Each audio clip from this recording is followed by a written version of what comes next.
En el programa de hoy estamos hablando de Fernando Belaúnde Terry. Nos comentabas en el corte que cuando Fernando Belaúnde estudió arquitectura ya no estaba exiliado. Entonces, ¿por qué estudió arquitectura en Estados Unidos? Porque en el Perú no había una escuela de arquitectura todavía. Lo que había es la escuela de ingenieros, en la cual existía la carrera de ingeniero civil, o sea, ingeniero constructor. Y dentro de esa carrera había un curso, en toda la carrera, un curso en uno de los años que se llamaba arquitectura. Entonces, las personas que hacían ese curso, que era un curso lectivo, en el diploma les ponían ingeniero-arquitecto, pero no era una formación profesional propiamente tal, ¿no? Entonces, cuando él regresa al Perú, una de las cosas que se propone es introducir la arquitectura en el Perú. Por eso es que lo primero que hace es editar El Arquitecto Peruano. El Arquitecto Peruano es una revista que tiene por propósito, en primer lugar, enseñarle a la sociedad que existe esta carrera y que esta carrera es muy útil, sobre todo en un país que tiene el antecedente arquitectónico fantástico que tiene el Perú, ¿no es cierto? ¿Y en qué año sale la revista? 1937, en agosto de 1937. En segundo lugar, la revista tiene por objeto propiciar la enseñanza de la arquitectura como una carrera, y por eso lo llaman a la Escuela de Ingenieros para integrarse al departamento. Se crea un departamento de arquitectura, y él es el primer jefe del departamento de arquitectura, es él. El departamento de arquitectura sigue siendo una dependencia de la Facultad de Ingeniería, y luego da la batalla por independizar ese departamento y hacer una Facultad de Arquitectura. Y cuando lo consigue, coincide con la época en la que la Escuela de Ingenieros se muda a un terreno nuevo que queda en el cono norte de la ciudad, donde tiene una enorme extensión de territorio y un solo edificio central, que es el bloque central que todavía existe de la UNI. Entonces él se propone hacer la Facultad de Arquitectura y le dicen, no hay presupuesto, como siempre, no hay presupuesto, no se puede. Y entonces convence a los profesores, a los proveedores de materiales y a los alumnos de hacer una especie de acto de cooperación popular para construir la Facultad de Arquitectura. Y construye una Facultad de Arquitectura que tiene más de 3.000 metros cuadrados originalmente, ¿no? Ahora ya tiene algunos metros más. 3.000 metros cuadrados, sin que le costara un centavo a la universidad. Y esa epopeya fue la que, yo creo, despertó, sobre todo en los jóvenes estudiantes, la semilla. Acá tenemos un gran líder. Claro. De ahí sale la candidatura. Una facultad autogestionaria, por decirlo de alguna manera, ¿no? Ahora, Belaúnde pues vino a animar, como usted bien dice, el ambiente de los profesionales. Es cierto, aquí no era posible estudiar arquitectura. Así es. Hay que recordar que nuestro primer arquitecto fue Rafael Marquina, ¿no? Pero no estudió acá, estudió en la Universidad Cornell y luego vino ya como arquitecto. Entonces hay una generación de jóvenes profesionales que forma Belaúnde, ¿no? en esa facultad de arquitectura.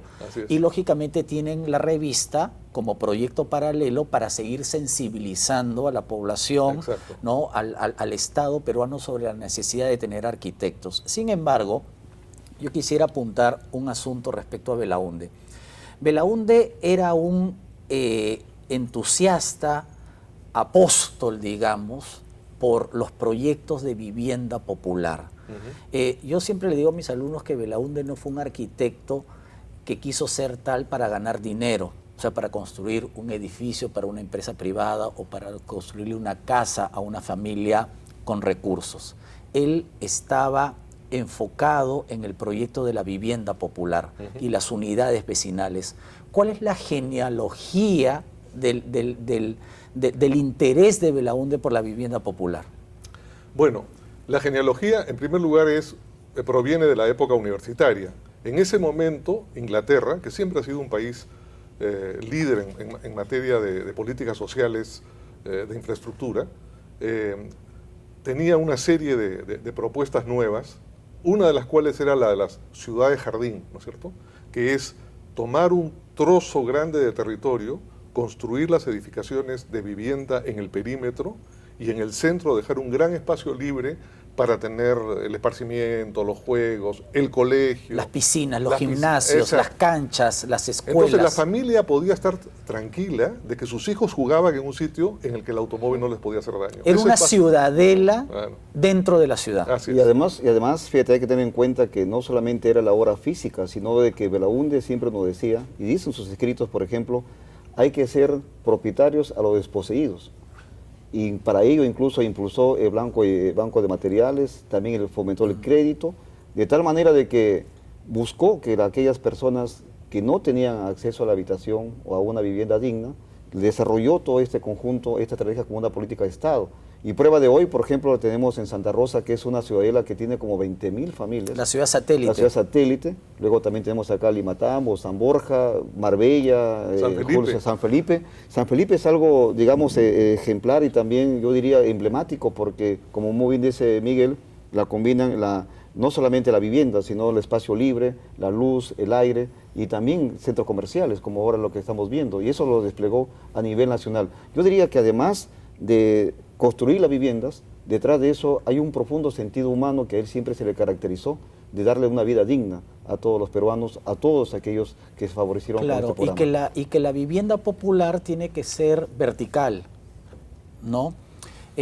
Porque la clase media y la clase alta se reproducían en Lima, pero en forma horizontal. Así es. ¿No? Y la vivienda popular tenía que ser vertical. Yo recuerdo mucho una entrevista a un conocido jugador de fútbol del Perú, que nació en la unidad vecinal de Mirones. Claro, y él dijo en una entrevista, yo hasta los 6 años no había salido de ahí.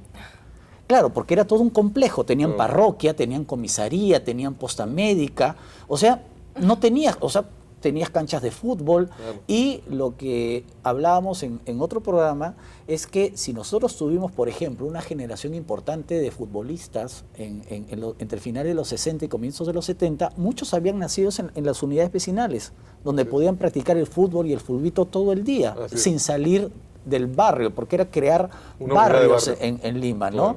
Ahora, la primera unidad vecinal, Belaúnde fue diputado durante el gobierno de Bustamante. Y ahí él creó la Corporación de Vivienda, que fue la encargada de ejecutar las unidades vecinales, la número 3, por ejemplo. ¿Cómo fue el proceso?